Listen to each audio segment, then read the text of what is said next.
It's the Morning Breeze, and welcome to this edition of the topical discussion. I am Simon Kagwanjala. Well, the thorny subject of the role of security in political processes continues to loom large. But what is now worrying is the new spate of arrests, kidnaps, which the state says are within the legal mandate.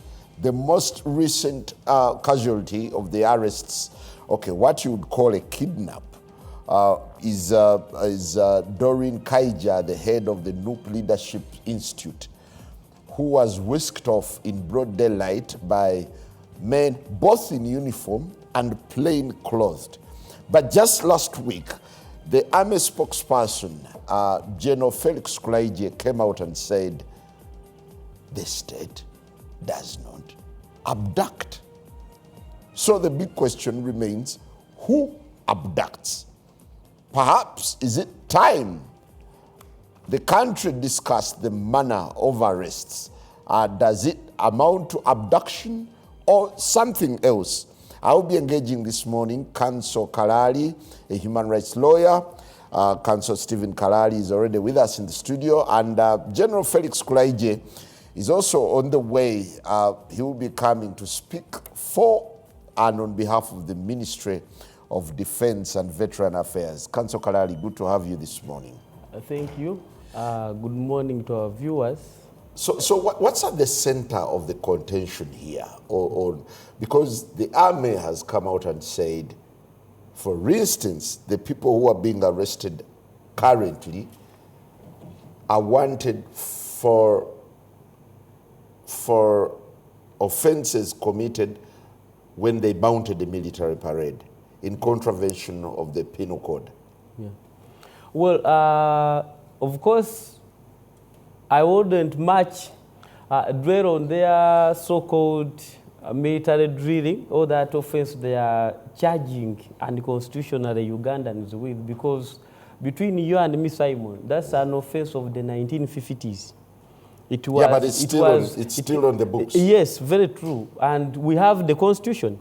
When we have the Constitution, it does provide for some provisions. That's right, freedom of assembly, gathering, among others. And under Article 274, it does prohibit some laws that were pre-existing from being applied selectively.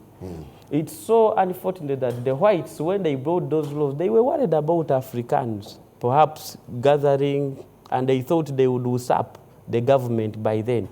That's Section the essence. 45, yes, 1B of the penal code, yes. Yes, so that's why you saw for them, they were so much focused on seeking permission from the ministers then. But that's not the current trend. Right now, we have the Bill of Rights that is actually under Chapter 4 of our Constitution, and this ought to be respected. Regardless, we are more concerned about if Mr. Karari committed an offense, how is he brought to court? Is it supposed to be by way of unlawful means? Do I have to be abducted or arrested? But for the record, yes, General Kulaije spoke to the nation and said, we do not abduct. They arrest. They arrest. And that's where I disagree with him. Because legally, we do have the meaning of an arrest and an abduction.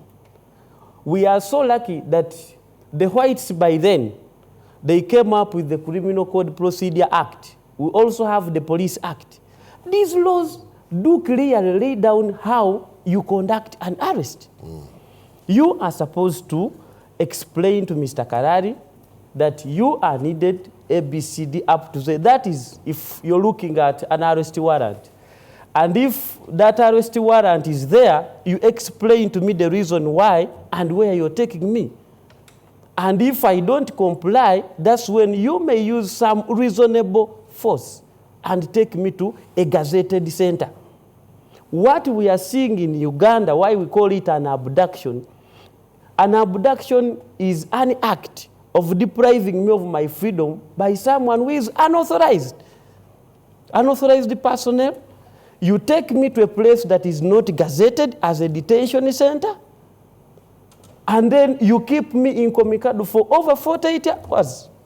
That is constitutionally mandated to be the time I should spend, and then you produce me in courts of law. And this is being done under the watch of the police and the army. So you cannot say that these are not abductions. I will refer you to the Dr. Kiza Besigye issue. Before you get there, General Kulaije is with us this morning. What a pleasure having you, and a very good morning. The pleasure is mine. Good morning to you, Mr. Kagwa. I don't know whether Mr. Kagwa is called Mr. in your tradition. It's okay. We are speaking English. Okay. Well, in your submission last week on Next Radio, you said the state doesn't abduct. No. How do you account for the plainclothes men driving drones and picking people left, right, and center, dumping them in places incommunicado, and then later they appear in court? You know, a choice of words is very interesting. Left, right, and center. That alone presupposes everybody has been souped in that, which is not the case. Two, the word dumping. That's dumping.